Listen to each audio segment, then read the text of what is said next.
Hello students, चलिए हम लोग चलते हैं क्वेश्चन नंबर 1 में, जिसमें लिखा है a particle is executing SHM with an amplitude A and has a maximum velocity v naught. इसमें पार्ट ए है at what displacement will its velocity be v naught by two, और part B है what is the velocity at displacement A by two. चलिए हम लोग इसका पहले part A करते हैं। इसके लिए सबसे पहले इमेजिन कीजिए एक एसएचएम। तो हमें एक एसएचएम ड्रॉ करना होगा। ये है हमारा SHM, this is our SHM. ये हमारी स्टूडेंट्स मीन पोजीशन है। यहाँ पे हम लोग एज्यूम करेंगे x इक्वल टू 0। ये हमारी एक्सट्रीम पोजीशन है, इसे हम लोग लिख देंगे x equal to plus A, right side में है। और ये हमारी दूसरे साइड की एक्सट्रीम पोजीशन है, इसे हम लोग लिख देंगे x equal to minus A. Students, SHM में मीन पोजीशन पे वेलोसिटी मैक्सिमम होती है और इस वेलोसिटी को वी नॉट कहते हैं, और इस वी नॉट की वैल्यू होती है ए ओमेगा। ये एक वेल नोन रिजल्ट है जो हमें पता होना चाहिए। तो ये हमारा इक्वेशन नंबर 1 हो जाएगा यहाँ पे। और यहाँ पर एक्सट्रीम पोजीशन पे उसकी वेलोसिटी होती है 0। इस वाली एक्सट्रीम पे भी 0 होगी और दूसरी वाली एक्सट्रीम पे भी 0 होगी। और वेलोसिटी मीन पोजीशन पे वी नॉट है, एक्सट्रीम पे 0 है, तो ये बीच में धीरे धीरे कम होती जाती है। तो सपोज दैट ये कोई पोजीशन है, यहाँ पे उसकी वेलोसिटी वी नॉट से कम होकर के वी हो गई है, और इसकी लोकेशन एज्यूम कर लीजिए कि मीन पोजीशन से एक्स डिस्प्लेसमेंट पे है। आइए देखते हैं अब कैसे हम लोग ये वेलोसिटी वी लिखेंगे। तो ये जनरल वेलोसिटी वी किसी भी पोजीशन पे ऐसे एक्सप्रेस की जाती है, v square equal to omega square A square minus x square, ऐसे इसको एक्सप्रेस करते हैं। तो ये दोनों हमारे पास रिजल्ट है, इन्हीं का यूज़ करके हम पार्ट ए करेंगे। तो सेकेंड पार्ट में हम लोग v की जगह लिख देंगे वी नॉट बाई टू, क्योंकि हम ऐसी लोकेशन x पता करने जा रहे हैं जहाँ पे वेलोसिटी एक्सट्रीम की जस्ट हाफ है। तो v की जगह लिखिए वी नॉट बाई टू, आएगा v naught square by 4 is equal to omega square A square minus x square. हमें x पता करना है स्टूडेंट्स, तो यहाँ से आएगा v naught square by 4 is equal to A square omega square minus x square omega square.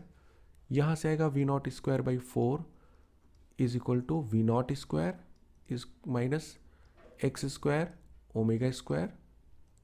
यहाँ से हम लोग लिखेंगे x square omega square equal to 3 v naught square by 4। तो यहाँ से आएगा x omega is √3 v naught by 2, साथ में साइन प्लस और माइनस। एक्स पता करना है, ओमेगा की जगह क्वेश्चन नंबर 1 से हम लिख सकते हैं वी नॉट बाई ए। तो यहाँ पे हम लोग लिखेंगे v naught by A is equal to plus minus √3 v naught by 2। V naught और वी नॉट कैंसिल हो गए स्टूडेंट्स, तो x की वैल्यू आ गई प्लस माइनस √3 ए बाई 2। ये हमारा हो गया पार्ट ए। चलिए पार्ट बी के लिए हम सेम अगेन इक्वेशन नंबर 1 और 2 का यूज़ करेंगे, लेकिन फ़र्क क्या है दोनों क्वेश्चन में। पहले क्वेश्चन में हमें v पता है और उसका करेस्पॉन्डिंग x पता कर रहे हैं कि ये वेलोसिटी किस जगह होगी। दूसरे में क्या है, हमें x पता है a बाई 2 और करेस्पॉन्डिंग v पता करना है। ठीक है, again same formula v square equal to omega square A square minus x square v square omega square A square minus omega square. X की जगह लिखेंगे हम लोग a by 2, so A square by 4 v square. ये है students v naught square minus omega square A square by 4 v naught square. यहाँ पे जो ओमेगा ए है इसे भी वी नॉट लिख दीजिए, वी नॉट स्क्वायर बाई 4।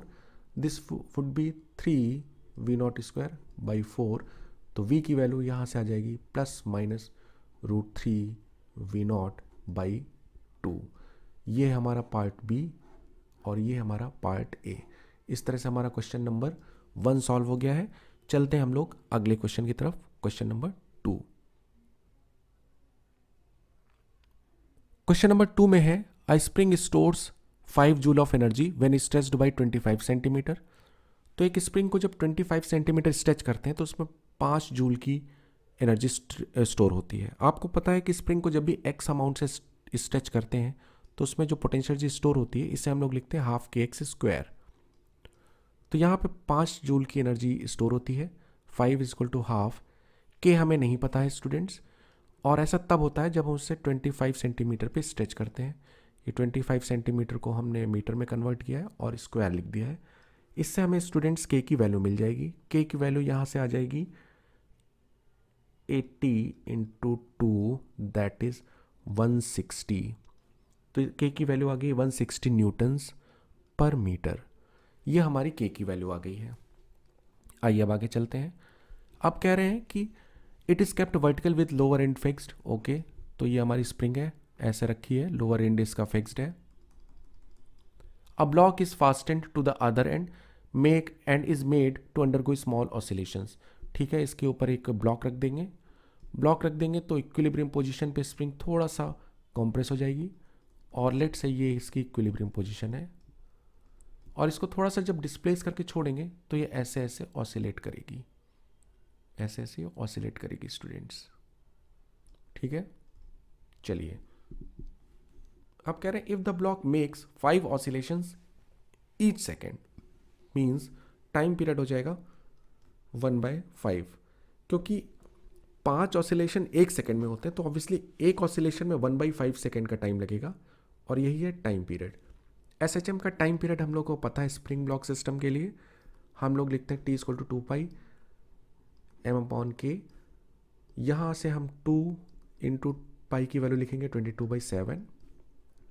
मास हमें इसका नहीं दिया है स्टूडेंट्स, तो मास हम यहाँ पे अननोन रहेगा, और यही हमें पता करना है। और के की वैल्यू हम लोग लिख देंगे 160। इसको सॉल्व करने पे m की वैल्यू आपको मिल जाएगी 0.16 kg। तो ये हो गया हमारा मास। बहुत ही सिंपल क्वेश्चन था।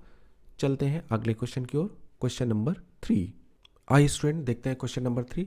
इसमें लिखा है particle of mass 0.1 kg is executing SHM with amplitude 0.1 metre. When the particle passes through mean position its kinetic energy is this. चलिए, स्टूडेंट पता है कि जब भी पार्टिकल मेन पोजीशन पे होता है तो उसकी जो काइनेटिक एनर्जी होती है वो लिखी जाती है ½mv0²। ये उसकी काइनेटिक एनर्जी है मेन पोजीशन पे। तो मेन पोजीशन पे टोटल मैकेनिकल एनर्जी लिखी जाएगी काइनेटिक एनर्जी मेन पोजीशन पे plus potential energy main position पे। आइए सब में नीचे मैं नॉट लिख देता हूँ। इसका मतलब ये इक्वेशन मेन पोजीशन के लिए लिखी गई है।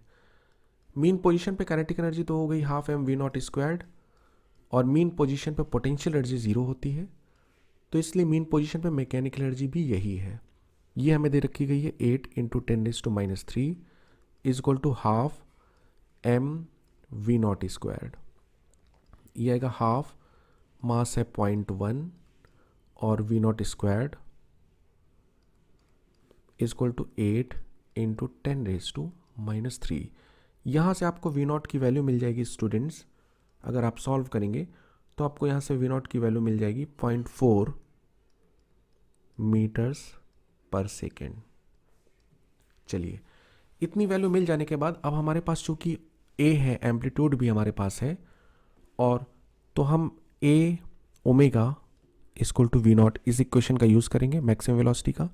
एम्पलीट्यूड हमारे पास है 0.1, यहाँ से हम ओमेगा पता कर सकते हैं स्टूडेंट, और ये है 0.4, तो हमारे पास ओमेगा आ जाएगा 4 रेडियन पर सेकेंड। चलिए, अब एक बार ओमेगा आ गया है तो अब हम बड़े आराम से इसकी इक्वेशन ऑफ मोशन लिख सकते हैं। आपको पता है general equation of motion SHM की जो लिखते हैं वो हम लोग लिखते हैं a sin ω t plus phi. Phi is the initial phase, और इस केस में वो फेज दिया गया है 45 डिग्री, तो हम रेडियंस में उसे लिखेंगे π/4। नाउ ए एम्पलीट्यूड हमें पता है 0.1 मीटर्स, तो ये हमारा एम्पलीट्यूड हो गया। साइन ओमेगा भी हमें पता चल चुका है 4 रेडियन पर सेकेंड, तो 4 radian per second this is omega into t plus π/4। This is the equation of SHM जो कि हमसे पूछा गया है। इसके बाद हम लोग चलते हैं क्वेश्चन नंबर 4 की ओर। ये था हमारा क्वेश्चन नंबर 3।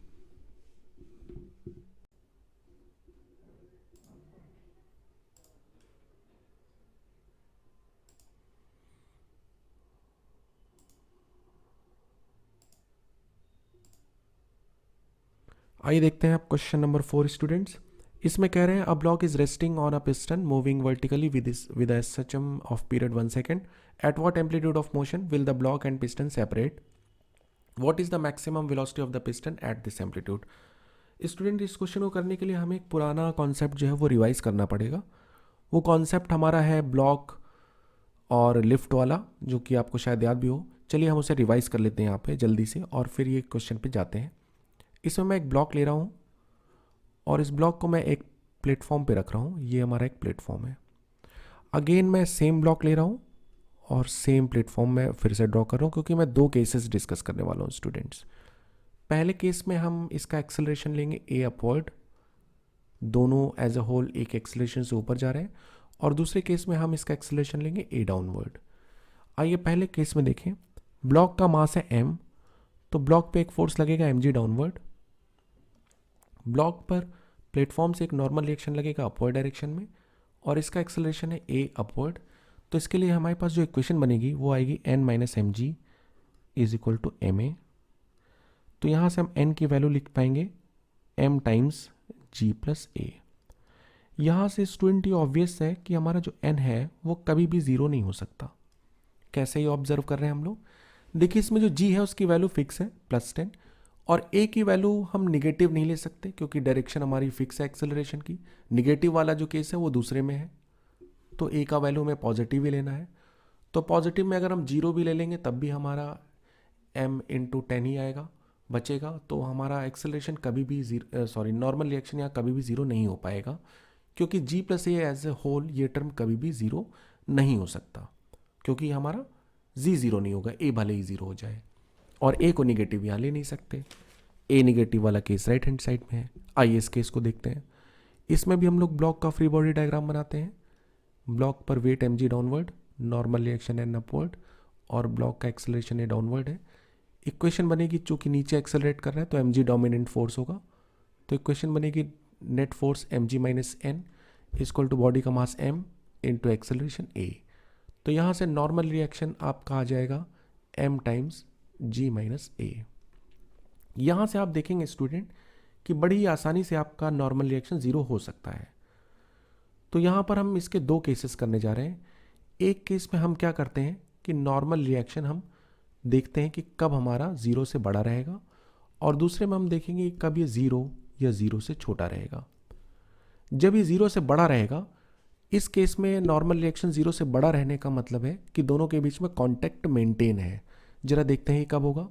यहाँ पर हम लिखेंगे m times g minus a should be greater than zero, so g minus a should be greater than zero, तो g should be greater then a, यानी कि a should be less then g।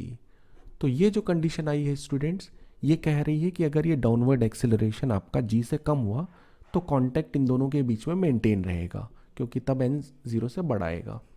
इसमें देखते हैं m times g minus a should be less than और equal to zero, so g minus a should be less than और equal to zero, तो g should be less than और equal to a, यानी कि a should be greater than और equal to g। अगर इस acceleration की value g से बड़ी हो जाए, इस डाउनवर्ड एक्सेलरेशन की वैल्यू g से बड़ी हो जाए, तो ब्लॉक और प्लेटफॉर्म के बीच का कांटेक्ट लूज हो जाएगा। तो हमारे पास स्टूडेंट आज यही वाली कंडीशन है इस प्रॉब्लम में अप्लाई करने के लिए। एक्चुअली ये प्रॉब्लम पूरी इसी कंडीशन पे बेस्ड है, क्योंकि उसमें देख रहे हैं कि कांटेक्ट कब लूज हो रहा है। तो कांटेक्ट लूज होने की स्टूडेंट्स हमें दो कंडीशन यहाँ पता चल गई। देखिए पहली बात तो ये जो कंडीशन हमें कब मिली, राइट हैंड साइड वाले केस में, लेफ्ट हैंड साइड वाले में नहीं मिली। यानी कि पहली कंडीशन ये है कि जो हमारा प्लेटफॉर्म है, platform should accelerate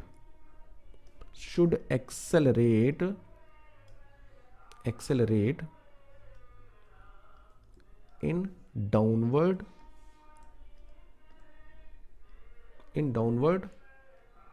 direction.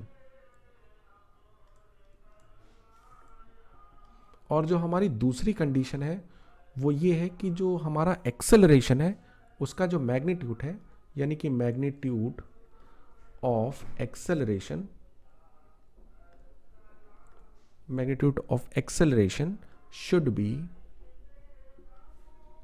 should be greater than or equal to g।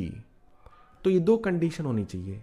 Platform का एक्सेलरेशन डाउनवर्ड होना चाहिए और उस प्लेटफॉर्म का एक्सेलरेशन g या g से बड़ा होना चाहिए।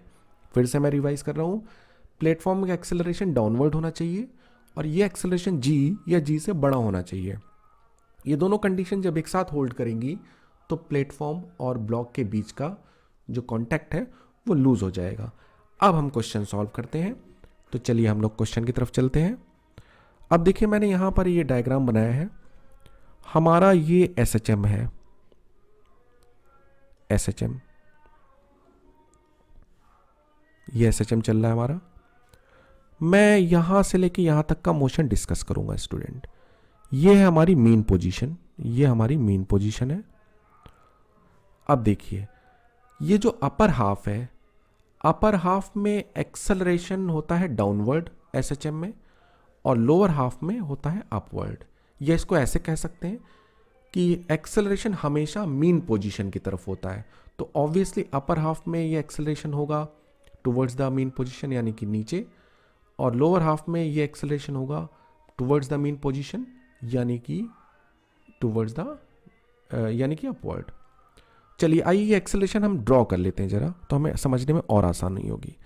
ये एक्सेलरेशन डाउनवर्ड होता है और मैक्सिमम होता है एक्सट्रीम पोजीशन पे, और इसकी वैल्यू होती है a ओमेगा स्क्वायर। और नीचे आएंगे तो ये एक्सेलरेशन थोड़ा छोटा हो जाता है, इससे उतना बड़ा नहीं होता। और नीचे आएंगे तो ये एक्सेलरेशन और छोटा हो जाता है और मीन पोजीशन पे 0 हो जाता है। नीचे जाएंगे तो ये एक्सेलरेशन छोटा सा होता है मीन पोजीशन की तरफ, और दूर जाएंगे तो ये थोड़ा ज़्यादा एक्सेलरेशन होगा टुवर्ड्स द मीन पोजीशन, और टॉप मोस्ट पॉइंट पे जाएंगे तो ये मैक्सिमम होगा टुवर्ड्स द मीन पोजीशन और अगेन a ओमेगा स्क्वायर। अब देखिए यानी कि हमें यहाँ पर देखना क्या है, हमें देखना है कि at what amplitude motion will the block and piston separate. हमें इन दोनों को सेपरेट करना है, ब्लॉक को और प्लेटफॉर्म को, प्लेटफॉर्म यानी पिस्टन को। तो हमें ऑब्वियसली इस रीजन के बारे में बात करनी होगी, क्योंकि वहाँ पे हमें दो कंडीशन पढ़ी है ना सेपरेशन की, तो प्लेटफॉर्म का एक्सेलरेशन डाउनवर्ड होना जरूरी है, तो यानी इसी रीजन में है, यानी हमें इस रीजन के बारे में बात करनी पड़ेगी। अब इस रीजन में जो सबसे ज़्यादा एक्सेलरेशन है वो टॉप मोस्ट पर है, और वो कितना है a ओमेगा स्क्वायर। अगर आप चाहते हो कि प्लेटफॉर्म और ब्लॉक का जो सेपरेशन हो जाए तो ये एक्सेलरेशन आपका g से बड़ा होना चाहिए या g के बराबर होना चाहिए, ये कंडीशन है। ओमेगा स्क्वायर तो यहाँ पे कांस्टेंट है, यानी कि देखिए यहाँ पे तुरंत ही आपको मिल गई कंडीशन कि आपका एम्पलीट्यूड किससे बड़ा होना चाहिए। तो एम्पलीट्यूड इस वैल्यू से तो बड़ा होना ही चाहिए, तभी आपका पिस्टन और ब्लॉक सेपरेट हो पाएंगे। चलिए ओमेगा की वैल्यू हम लोग जानते हैं, ओमेगा होता है हमारा 2 पाई बाई टी। तो यहाँ पे चूंकि ओमेगा का स्क्वायर है तो हम लिखेंगे 4 पाई स्क्वायर और टी ऊपर आ जाएगा। अब यहाँ पर सिर्फ वैल्यूज़ हमको सब्स्टिट्यूट करनी है स्टूडेंट्स, बाकी का काम लगभग हो चुका है यहाँ पर। तो चलिए हम लोग वैल्यूज सब्स्टिट्यूट कर देते हैं। जी की वैल्यू आप डाल दीजिए यहाँ पर 10, और टाइम पीरियड आपको दे रखा है यहाँ पर 1 सेकेंड, तो टाइम पीरियड की जगह आप डाल दीजिए 1, और 4 पाई स्क्वायर की जगह आप डाल दीजिए यहाँ पर 22 इंटू 22, और बाई 7 इंटू 7 इधर पे आ जाएगा। इसे जब आप सॉल्व करेंगे तो आ जाएगा 0.253 मीटर्स। तो ये है हमारे क्वेश्चन नंबर 4 का सॉल्यूशन स्टूडेंट। चलिए इसके बाद हम लोग फिर अब चलते हैं अगले क्वेश्चन की ओर, क्वेश्चन नंबर 5। आइए देखिए स्टूडेंट, अब हम देखते हैं क्वेश्चन नंबर 5। क्वेश्चन नंबर 5 में कह रहे हैं a simple pendulum of effective length 1 metre is initially kept on the floor of an elevator with its string in slack condition and free end tied to a point of on the floor. Soon the lift starts moving down with an acceleration of 19.6 meter per second square. What is the time period of the oscillations of the pendulum if it's slightly displaced from its equilibrium condition? Okay, तो इसमें student देखिए ये हमारा platform है, और इस platform पर ये एक पॉइंट है, यहाँ पर स्ट्रिंग फिक्स्ड है 1 मीटर लॉन्ग, और स्ट्रिंग इस पे ऐसे रखी हुई स्लैक है, बिल्कुल भी टाइट नहीं है, और इस पे आगे जाके एक ब्लॉक कह सकते हैं या एक पॉइंट मास कह सकते हैं, बॉब कह सकते हैं, कनेक्टेड है, कनेक्टेड नहीं सॉरी, इससे अटैच्ड है स्ट्रिंग से, और प्लेटफॉर्म से नहीं कनेक्टेड है, प्लेटफॉर्म से स्ट्रिंग यहाँ पर कनेक्टेड है। इसके बाद इसे हम इस प्लेटफॉर्म को नीचे हम एक्सेलरेट करते हैं 2g के एक्सेलरेशन से। ध्यान रखिए 2g की वैल्यू 19.6 मीटर पर सेकेंड स्क्वायर आती है। अब इसे हम 2g से एक्सेलरेट करेंगे तो क्या होगा? आपको पता है स्टूडेंट, आपने लिफ्ट वाला केस पढ़ा होगा कि लिफ्ट जब भी एक एक्सेलरेशन से नीचे एक्सेलरेट करती है तो लिफ्ट में जो आदमी खड़ा होता है उसको जो ग्रेविटी अंदर फील होती है वो होती है उसको अंदर ग्रेविटी फील g, और ये एक्सेलरेशन उसको रिवर्स करके दिखाई देता है। तो वहाँ पर उसको जो ग्रेविटी फील होती है वो इस डायग्राम से दी जाती है। अब ऑब्वियसली अगर g बड़ा है a से तो ये ग्रेविटी नीचे आएगी और इसकी वैल्यू होगी g माइनस ए। लेकिन अगर a बड़ा है तो इसकी वैल्यू a माइनस जी आएगी और वो अपवर्ड डायरेक्शन में होगी। तो हमारा केस कुछ ऐसा ही है। यहाँ पे जो हमारा एक्सेलरेशन a है वो एक्चुअली g से बड़ा है, 2g है। तो यहाँ पर अगर हम प्लेटफॉर्म पर खड़े हो जाएं, हम प्लेटफॉर्म पर खड़े हो जाते हैं, अगर हम प्लेटफॉर्म पे खड़े हो जाएं और हम इस बॉब को देखें और यहाँ पे ग्रेविटी को ऑब्जर्व करें तो हमें ग्रेविटी दिखाई देगी g डाउनवर्ड और a अपवर्ड। a की वैल्यू 2g है, यानी कि हमें जो रिजल्टेंट ग्रेविटी दिखाई देगी वो g अपवर्ड दिखाई देगी। ये हमें यहाँ पर इक्विवेलेंट ग्रेविटी दिखाई देगी। तो इस ग्रेविटी की वजह से हमें जो बॉब है ये हमें ऐसा दिखाई देगा, और अगर इसको स्लाइटली डिस्टर्ब करेंगे तो हमें ऐसे ऑसिलेट होता दिखाई देगा ये। तो ये बिल्कुल सिंपल पेंडुलम जैसा ही है। सिंपल पेंडुलम में बस ग्रेविटी डाउनवर्ड होती है और उसकी वैल्यू g होती है। यहाँ पर इफेक्टिव ग्रेविटी अपवर्ड है और उसकी भी वैल्यू g है। तो इसकी वजह से पेंडुलम का बस डायरेक्शन अपोजिट हो जाएगा, वो नीचे की तरफ नहीं बल्कि ऊपर की तरफ ऑसिलेट करेगा, लेकिन फॉर्मूला वही रहेगा। यहाँ पर हमें टाइम पीरियड इसका फाइंड आउट करना है तो बहुत ईजिली फाइंड आउट हो जाएगा। 2 पाई, लेंथ हम लिखेंगे 1 मीटर और g की वैल्यू लिखेंगे हम 9.8। इसे हम थोड़ा सिंप्लीफाई करते हैं, इसे लिखेंगे 2 पाई 10/98।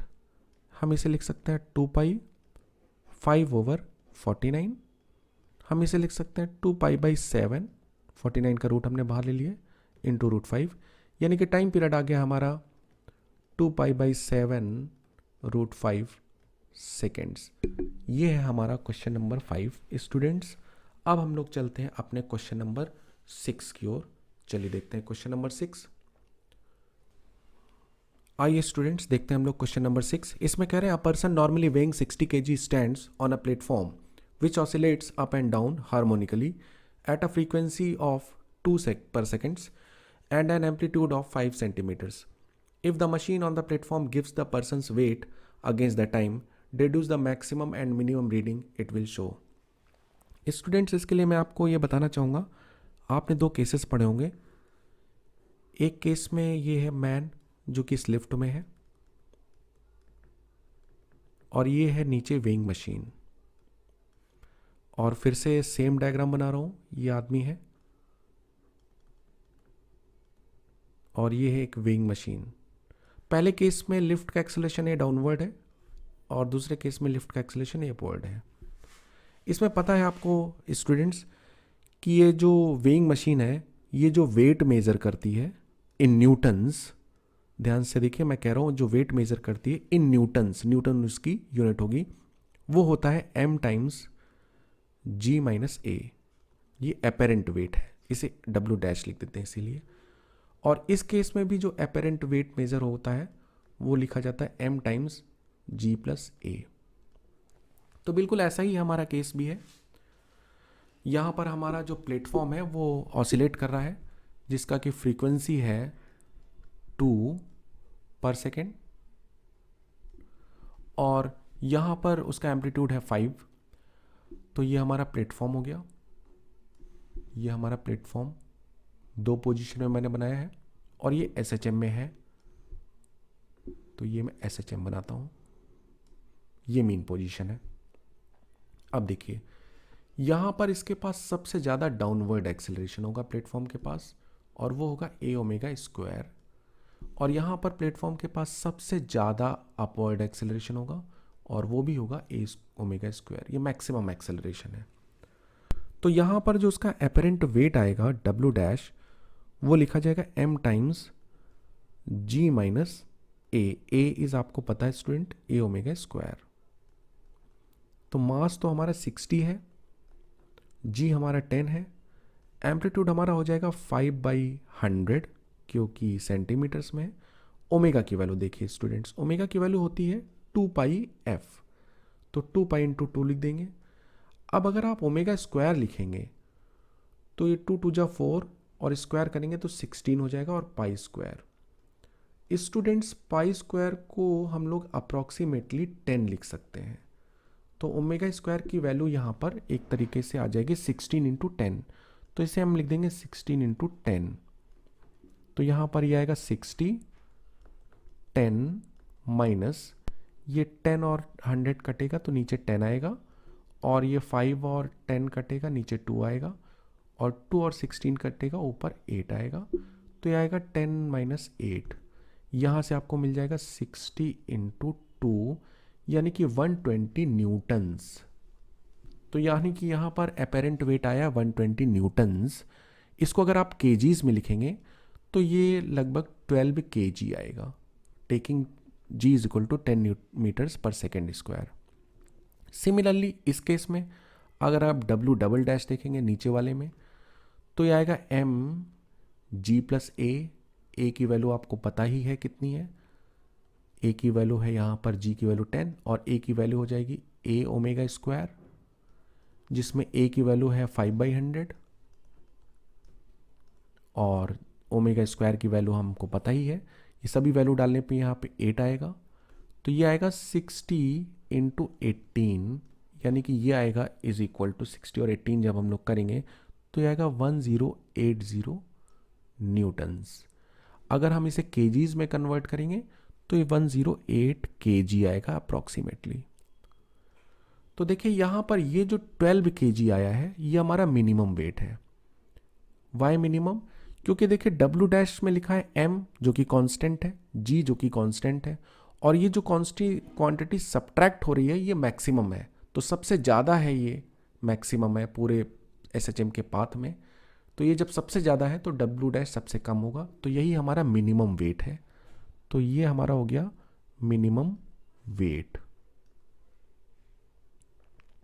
और नीचे वाले केस में देखिए यहाँ पर ये एक्सेलरेशन a ओमेगा स्क्वायर सबसे ज़्यादा है और ये ऐड हो रहा है, तो जब m और g तो कांस्टेंट है, a जब सबसे ज़्यादा है तो ये सबसे ज़्यादा आ रहा है W डबल डैश, यानी यही हमारा है मैक्सिमम वेट। तो हमारा maximum weight lower most point में मिलेगा और minimum weight upper most point में मिलेगा। इसका खास रीज़न ये है कि जो एक्सेलरेशन है वो इन दोनों पॉइंट पे मैक्सिमम होते हैं। इस पॉइंट पे सबसे मैक्सिमम एक्सेलरेशन होता है वो डाउनवर्ड और उसकी वैल्यू होती है a ओमेगा स्क्वायर। यहाँ पे सबसे ज़्यादा एक्सेलरेशन होता है और अपवर्ड और उसकी वैल्यू होती है a ओमेगा स्क्वायर। बाकी जगह एक्सेलरेशन इससे कम होता है, थोड़ा और कम, थोड़ा और कम, ज़ीरो, थोड़ा सा ऊपर, थोड़ा और ऊपर, और मैक्सिमम। तो ये है दोनों हमारे आंसर। अब हम लोग इसके बाद चलेंगे अपने नेक्स्ट क्वेश्चन नंबर 7 पे। क्वेश्चन नंबर 7 में देखिए स्टूडेंट्स, ये एक मास है m और यहाँ पर ये दो स्प्रिंग्स हैं, इनके स्प्रिंग कांस्टेंट है K1 और K2। तो यहाँ पे क्वेश्चन है, consider a mass m on a frictionless table connected to two fixed points A and B by two springs of equal natural length of negligible mass and spring constant K1 and K2 respectively। ये दोनों points A और B जहाँ पे springs connected है। The mass is slightly displaced horizontally and released, what is the time period of the oscillation. तो अगर हम late से मास को थोड़ा सा राइटवर्ड डायरेक्शन में डिस्प्लेस करके छोड़ दें थोड़ा सा, तो ये ऐसे ऐसे ऑसिलेट करेगा स्टूडेंट्स, ऐसे इसका ऑसिलेशन होगा। आइए अब अगर इसका इस तरह से ऑसिलेशन होगा तो हम यहाँ पर इसका टाइम पीरियड फाइंड आउट करेंगे। आपको मैं बता दूं कि ये स्प्रिंग के दो कॉम्बिनेशन आपको मैं दिखा रहा हूँ, एक्चुअली में ये दोनों कॉम्बिनेशन एक ही हैं। एक ये स्प्रिंग का कॉम्बिनेशन और एक ये जो कि क्वेश्चन में गिवन है। ये दोनों ही कॉम्बिनेशन स्प्रिंग के पैरेलल कॉम्बिनेशन कहलाते हैं, this one and also this one. ये दोनों ही स्प्रिंग के पैरेलल कॉम्बिनेशन है और पैरेलल कॉम्बिनेशन में जो इक्विवेलेंट स्प्रिंग कांस्टेंट होता है वो दोनों के इंडिविजुअल स्प्रिंग कांस्टेंट्स का सम होता है। K1 प्लस K2 यहाँ पर इनका इक्विवेलेंट स्प्रिंग कांस्टेंट हो जाएगा, प्रोवाइडेड दोनों की नेचुरल लेंथ सेम होनी चाहिए। आइए, तो यानी कि हम इस डायग्राम को अब थोड़ा सा सिंप्लीफाई कर सकते हैं ऐसे में। यहाँ पर हम 2 की जगह सिर्फ एक स्प्रिंग लगा देंगे और उसका हम मास, उस ब्लॉक का मास तो m ही है, और इस स्प्रिंग का मास हम लोग ले लेंगे k1 प्लस k2। ये इसका इक्विवेलेंट स्प्रिंग कांस्टेंट है। अब हम इसका टाइम पीरियड लिखेंगे, तो इसका टाइम पीरियड आएगा 2 pi root m upon k। ये होता है स्प्रिंग ब्लॉक सिस्टम का टाइम पीरियड। तो चूंकि अगर हम इस केस के लिए बात करें तो ब्लॉक का मास तो m है, लेकिन स्प्रिंग कांस्टेंट हमारा इक्विवेलेंट k1 प्लस k2 है, तो इसलिए इसका टाइम पीरियड आ जाएगा 2 पाई m upon k1 plus k2। इसके बाद अब हम लोग चलते हैं क्वेश्चन नंबर 8 की ओर। तो नेक्स्ट क्वेश्चन है हमारा क्वेश्चन नंबर 8। आई स्टूडेंट, अब हम लोग चलते हैं क्वेश्चन नंबर 8 की तरफ। क्वेश्चन नंबर 8 में कह रहे हैं a small block of mass m is kept on a bigger block of mass capital M, which is attached to a vertical spring of spring constant k as shown in figure. The system oscillates vertically. Now in the part A, find the resultant force on the smaller block when it is displaced through a distance small x above its equilibrium position. In part B, find the normal contact force on the smaller block at this position when this force is smallest in the magnitude. And part C, what can be the maximum amplitude with which the two blocks may oscillate together. Okay, तो अब हम लोग चलते हैं part A की तरफ। Part A करने से पहले स्टूडेंट्स, यहाँ पर मैं आपको डायग्राम ड्रॉ करूँगा। इस डायग्राम में मैं ये जो हमारा सिस्टम है इसकी 3 पोजीशंस बनाऊँगा। ये हमारा पूरा सिस्टम है, इसकी 3 पोजीशंस में बनाऊंगा। ये पूरा सिस्टम ऑसिलेट कर रहा है। ये बीच वाली जो पोजीशन आपको दिख रही है स्टूडेंट, ये है मीन पोजीशन। टॉप मोस्ट और बॉटम मोस्ट ये एक्सट्रीम पोजीशंस है। सिस्टम आपका ऐसे ऑसिलेट कर रहा है। आप जानते हैं इस तरह से ऑसिलेशन को ड्रॉ किया जाता है। चलिए, यहां पर सबसे पहले एक चीज देख लेते हैं हम लोग स्टूडेंट। स्प्रिंग ब्लॉक सिस्टम का जो ओमेगा होता है वो होता है रूट k बाई m। लेकिन अगर हम लोग इस क्वेश्चन के स्प्रिंग ब्लॉक सिस्टम की बात करें तो k बाई m में मास यहाँ पे small m plus capital m लेना पड़ेगा, क्योंकि ये दोनों एज ए होल ऑसिलेट कर रहे हैं। आपके स्मॉल m और capital m as a whole oscillate कर रहे हैं, इसलिए हमें यहाँ पे ओमेगा ये लेना पड़ेगा। अब देखते हैं, ये हमारी है स्टूडेंट्स मीन पोजीशन। ये है मीन पोजीशन और ये हमारी एक्सट्रीम पोजीशन। अब हम कोई इंटरमीडिएट पोजीशन लेते हैं। ये जनरल पोजीशन है हमारी, जो कि मीन पोजीशन से x के डिस्टेंस पे है। इस वक्त पूरे सिस्टम का एक्सेलरेशन होगा डाउनवर्ड मीन पोजीशन की तरफ, और वो होगा ओमेगा स्क्वायर x। यहाँ पर होगा मैक्सिमम ओमेगा स्क्वायर, और जो भी x की मैक्सिमम वैल्यू हो जिसे एम्पलीट्यूड कहते हैं, और यहाँ पर तो आप जानते ही एक्सेलरेशन 0 होगा। चलिए हम लोग अभी इसी के बारे में बात करते हैं, क्योंकि हमारा क्वेश्चन में इसी स्टेट के बारे में बात की जा रही है, किसी भी जनरल पोजीशन x पर। तो यहां पर हम दोनों ब्लॉक्स का फ्री बॉडी डायग्राम ड्रॉ करेंगे। दोनों का ही एक्सेलरेशन आपको पता है ओमेगा स्क्वायर x है डाउनवर्ड। अब हमें इस स्मॉलर ब्लॉक पे नेट फोर्स चाहिए, तो इसका नेट फोर्स हम न्यूटन सेकेंड लॉ से पता कर सकते हैं। इसमें हमें कोई इसका फ्री बॉडी डायग्राम भी ड्रॉ करने की जरूरत नहीं है, क्योंकि हमें किसी भी बॉडी का एक्सेलरेशन पता हो और उस बॉडी का मास पता हो तो इससे उस पर नेट फोर्स निकल जाएगा, बिना ये पता किए कि उस पर कितने फोर्सेस एक्ट कर रहे हैं और उनका रिजल्टेंट क्या आ रहा है। तो इसका मास है स्मॉल m और इसका एक्सेलरेशन हम लोग लिख देंगे ओमेगा स्क्वायर x। अब इसका मास है स्मॉल m और ओमेगा की वैल्यू डाल देते हैं, ओमेगा स्क्वायर की value k over capital M plus small m और x। ये हो गया उस पर नेट फोर्स। तो हमारा ऑप्शन ए का जो फर्स्ट पार्ट है वो हो चुका है, ए पार्ट हमारा हो गया है। अब हम लोग चलेंगे इसके बाद बी पार्ट की ओर। तो आइए अब हम लोग चलते हैं इसमें बी पार्ट की ओर। बी पार्ट में कह रहे हैं कि आपको इस पे नॉर्मल कांटेक्ट फोर्स बताना है। स्टूडेंट, अब हमें इसका फ्री बॉडी डायग्राम ड्रॉ करना पड़ेगा। तो इसका वेट हो गया mg डाउनवर्ड, इस पे नॉर्मल रिएक्शन हो गया अपवर्ड, ठीक है, और इसका एक्सेलरेशन हो गया ओमेगा स्क्वायर x डाउनवर्ड। अब इस पे न्यूटन सेकेंड लॉ अप्लाई करिए, mg minus S N is the net force, body का मास m और एक्सेलरेशन ओमेगा स्क्वायर x। तो नॉर्मल रिएक्शन आपको मिल जाएगा यहाँ से mg minus m omega square x, यानी कि आप इसे लिख सकते हैं mg minus m omega square की वैल्यू आप डाल दीजिए k over capital M plus small m और x। तो नॉर्मल रिएक्शन की वैल्यू आपको मिल चुकी है, ये है m times g minus m k x over capital M plus small m। This is the normal reaction. ये पार्ट बी में आपसे नॉर्मल रिएक्शन फाइंड आउट करने को पूछा गया था, इतना पार्ट आपने कर दिया। अगला है, ये पूछ रहे हैं कि when this force is smallest in magnitude. देखिए n का जरा एक्सप्रेशन देखिए, m कांस्टेंट है और g भी कांस्टेंट है, फिर यहाँ पर m कांस्टेंट है, k भी कांस्टेंट है और डिनोमिनेटर में capital M plus small m भी कांस्टेंट है। तो ऑब्वियसली n यहाँ पर सबसे मिनिमम तब होगा जब ये x सबसे मैक्सिमम हो। तो x की मैक्सिमम वैल्यू आपको पता है, x मैक्स हो सकती है यानी एम्पलीट्यूड, यानी कि इसकी सबसे मिनिमम पोजीशन होगी एट टॉप मोस्ट पोजीशन पे। तो एट टॉप मोस्ट पोजीशन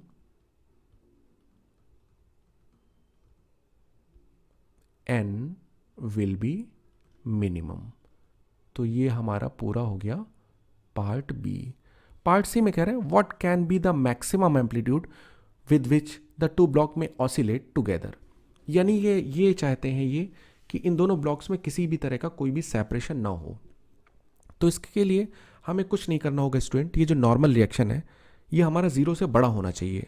अगर ये जीरो से बड़ा होगा तो ये कभी भी सेपरेट नहीं होंगे। तो नॉर्मल रिएक्शन की सबसे मिनिमम वैल्यू ढूंढिए और उसे जीरो से बड़ा कर दीजिए, क्योंकि नॉर्मल रिएक्शन की जब सबसे मिनिमम वैल्यू जीरो से बड़ी है तो बाकी सारी वैल्यूज तो जीरो से बड़ी हो ही जाएंगी ऑब्वियसली। तो ये जो हमें नॉर्मल रिएक्शन की जो सबसे मिनिमम वैल्यू मिली है बी पार्ट में, इसे हम जीरो से बड़ा कर देंगे। तो मिनिमम वैल्यू हमें नॉर्मल रिएक्शन की क्या मिली है, मिनिमम वैल्यू हमें नॉर्मल रिएक्शन की मिली है n, मिनिमम वैल्यू हमें ये मिली है is equal to mg minus m k x max, क्योंकि जब x मैक्स होता है तभी नॉर्मल रिएक्शन मिनिमम होता है। तो हमें ये मिनिमम वैल्यू जीरो से बड़ी कर देनी है। तो फॉर पार्ट सी के लिए हम ये n मिनिमम जीरो से बड़ा कर देते हैं, ये जीरो से हम बड़ा कर देते हैं। तो ये आएगा mg minus m k x max over capital M plus small m, this should be greater than zero. तो यहाँ से आएगा mg should be greater then small m k x max over capital M plus small m, यहाँ से mm get cancelled. तो यहाँ से आएगा capital M plus small m g over k greater than और equal greater than x max. x max को आप amplitude भी कह सकते हैं, यानी कि आपका फाइनली आ गया answer a should be less then capital M plus small m g by k। तो अगर आपका एम्पलीट्यूड इस वैल्यू से कम रहेगा स्टूडेंट्स, तो ये आपके दोनों ब्लॉक्स साथ में ऑसिलेट करेंगे। ये था हमारा क्वेश्चन नंबर 8। अब हम लोग चलते हैं अपने क्वेश्चन नंबर 9 की ओर। आइए स्टूडेंट, अब हम लोग देखते हैं क्वेश्चन नंबर 9। इसमें the friction coefficient between the two blocks shown in the figure is mu and the horizontal surface is smooth. तो इसमें हमें फाइंड आउट करना है part A, if the system is slightly displaced and released find the time period. B, find the magnitude of frictional force between the blocks when the displacement from mean position is x. C, what can be the maximum amplitude if the upper block does not slip relative to the lower block. चलिए हम लोग करते हैं इसका part A. Part A में लिखा है कि system is slightly displaced and released. Okay, तो ये हमारा सिस्टम है, ये हमारा सिस्टम है। इसको स्लाइटली हम लोग डिस्प्लेस करेंगे, स्लाइटली डिस्प्लेस करके देखते हैं हम लोग इसे।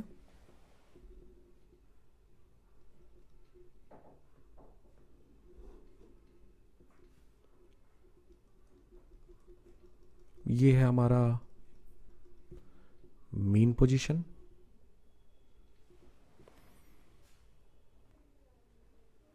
आई स्टूडेंट्स अब हम लोग चलते हैं क्वेश्चन नंबर 9 की ओर। क्वेश्चन नंबर 9 है the friction coefficient between the two blocks shown in the figure is mu and the horizontal surface is smooth. इसमें पार्ट ए में है if the system is slightly displaced and released find the time period. Part B में है find the magnitude of frictional force between the blocks when the displacement from mean position is x, और part C में है what can be the maximum amplitude if the upper block does not slip relative to the lower block. चलिए हम लोग करते हैं इसका part A. Part A करने से पहले सबसे पहले हम लोग इसमें इसका एंगुलर फ्रीक्वेंसी लिख देंगे। एंगुलर फ्रीक्वेंसी आपको पता है किसी भी सिस्टम की, स्प्रिंग ब्लॉक सिस्टम की लिखी जाती है k/m, लेकिन चूंकि यहाँ पर दो मास अटैच्ड हैं तो total mass of the system है capital M plus small m, इसलिए ये इसकी एंगुलर फ्रीक्वेंसी हो जाएगी। आइए हम लोग चलिए इसका पार्ट ए करते हैं। इसमें कह रहे हैं कि इसको स्लाइटली डिस्प्लेस किया गया है और हमें इसमें बताना है कि इसका टाइम पीरियड बताना है। तो टाइम पीरियड हम लोग इसका बड़े आसानी से फाइंड आउट कर सकते हैं। टाइम पीरियड है इसका 2πm/k, और मास के बारे में हमने फिर से वही कहना है कि इसका मास जो लेना है हमें वो पूरे सिस्टम का मास लेना है। तो ये हमारा हो गया पार्ट ए, ये इसका टाइम पीरियड हो गया। तो पार्ट ए हमारा कंप्लीट हो गया है। इसके बाद हम लोग चलते हैं इसमें पार्ट बी। पार्ट बी में हमें बताना है यहाँ पर कि find the magnitude of frictional force between the blocks when the displacement from mean position is x। Okay, तो मीन पोजीशन से हमें इसका डिस्प्लेसमेंट बताना है। मीन पोजीशन से इसका डिस्प्लेसमेंट जब x है तब हमें इस पर फ्रिक्शनल फोर्स बताना है। ओके, तो देखिए मैं यहाँ पर इसकी 3 पोजीशंस ड्रॉ कर रहा हूँ सिस्टम की। ये है लेट्स से मीन पोजीशन, ये है आपकी extreme position, right hand side की एक्सट्रीम पोजीशन, और ये है suppose that left hand side की एक्सट्रीम पोजीशन। आपका SHM जो है वो ऐसे चल रहा है, इस तरह से आपका SHM चल रहा है। तो हम ये कोई जनरल पोजीशन देखते हैं। ये जनरल पोजीशन मीन पोजीशन से x की डिस्टेंस पे है। यहां पर आइए देखते हैं, इस पोजीशन का हम लोग फ्री बॉडी डायग्राम बनाएंगे। ध्यान रहे इस वाली पोजीशन का हम फ्री बॉडी डायग्राम बनाने जा रहे हैं। तो फ्री बॉडी डायग्राम बनाते वक्त देखिए हम यहाँ पे सिर्फ हॉरिजेंटल फोर्सेस को ही शो करेंगे क्योंकि हमारे पास बस उन्हीं का काम है अभी। तो इस लोअर ब्लॉक पे स्प्रिंग फोर्स लगेगा जो कि लगेगा spring constant k into displacement x। इस फोर्स की वजह से लोअर ब्लॉक की टेंडेंसी लेफ्ट में जाने की होगी, इसलिए उस टेंडेंसी को अपोज करने के लिए इस पे static friction right word direction में लगेगा, और इस फ्रिक्शन का रिएक्शन अपर मोस्ट ब्लॉक पे लेफ्ट वर्ड डायरेक्शन में लगेगा। इसी फ्रिक्शन ये जो फ्रिक्शन है, इसी फ्रिक्शन की वजह से ही ये ब्लॉक इस बिगर ब्लॉक के साथ चलेगा। ये है हमारा फ्रिक्शनल फोर्स। हमें इस फ्रिक्शनल फोर्स की वैल्यू बतानी है। ठीक है, इस वक्त इस पूरे सिस्टम का एक्सेलरेशन है ω²x। तो ये पूरे सिस्टम का एक्सेलरेशन है, यही अपर ब्लॉक का भी एक्सेलरेशन है, यही लोअर ब्लॉक का भी एक्सेलरेशन है, यानी कि इसका एक्सेलरेशन है हमारा ω²x। तो ऑब्वियसली ये एक्सेलरेशन इसी हॉरिजेंटल फोर्स की वजह से है, फ्रिक्शन की वजह से, क्योंकि कोई भी दूसरा और हॉरिजेंटल फोर्स नहीं है। तो हम लोग लिख सकते हैं Fs is equal to force equal to mass of the smaller block into its acceleration that is ω²x। तो यहाँ से आ जाता है m, ओमेगा का वैल्यू डाल देंगे हम लोग।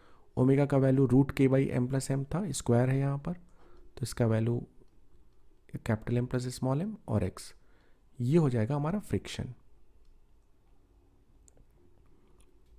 और इसका डायरेक्शन है टुवर्ड्स द मेन पोजीशन।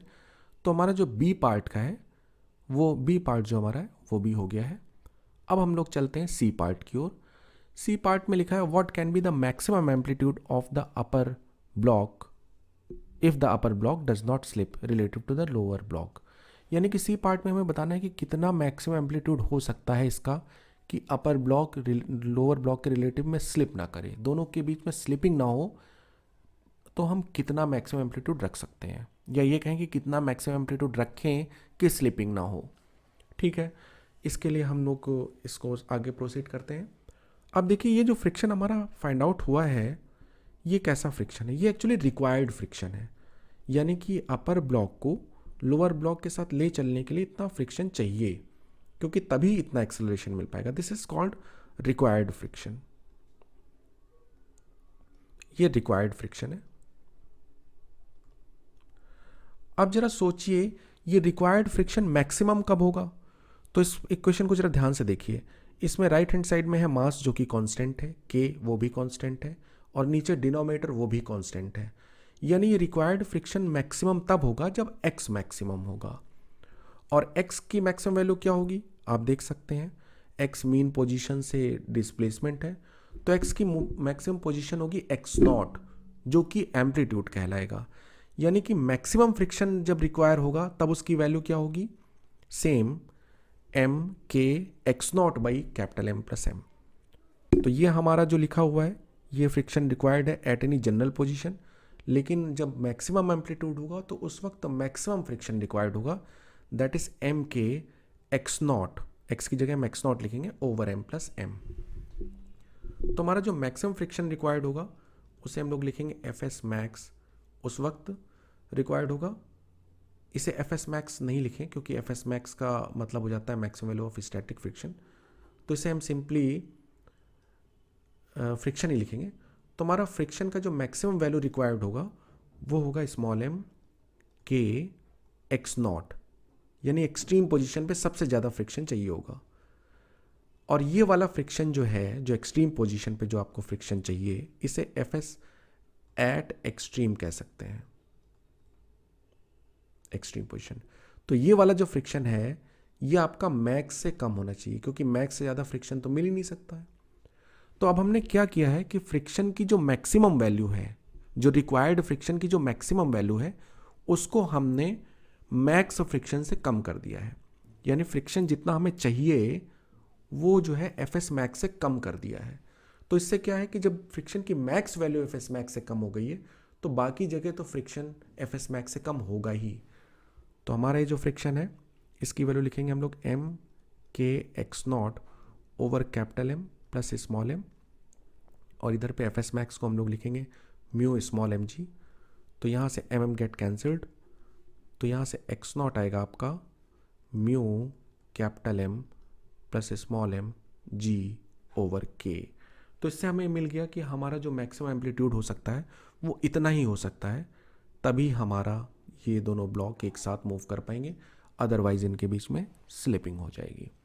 ये था हमारा क्वेश्चन नंबर 9। चलते हैं हम लोग अगला क्वेश्चन की तरफ जो कि बहुत ही सिंपल है, वो है हमारा क्वेश्चन नंबर 10। क्वेश्चन नंबर 10 में कह रहे हैं कि हमें यहाँ पर जो सारी स्प्रिंग्स हैं इन सभी में हमें पोटेंशियल एनर्जी बतानी है।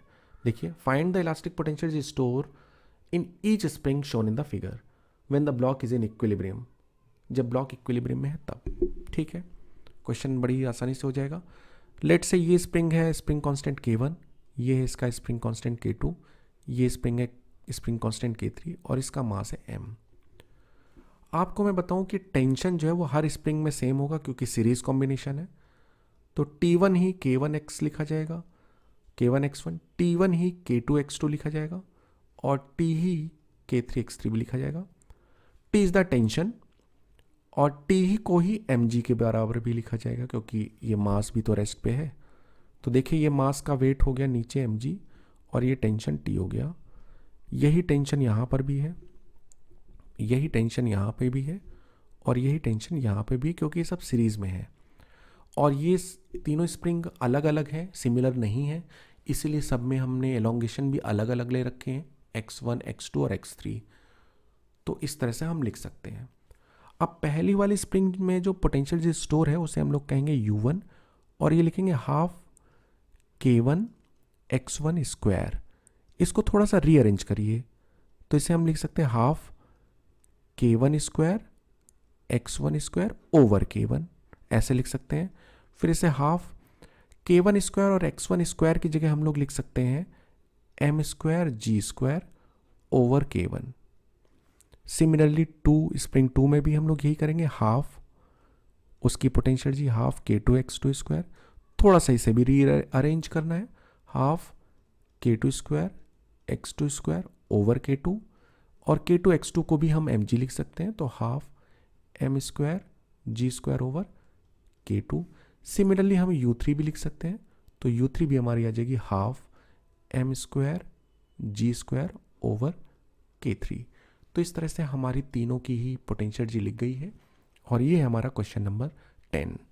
अब हम लोग अगले वीडियो में, जिसमें आपको मिलेगा क्वेश्चन नंबर 11 से लेके क्वेश्चन नंबर 20 तक का सल्यूशन, उस पे चलेंगे। तब तक के लिए थैंक यू और आपका दिन शुभ हो।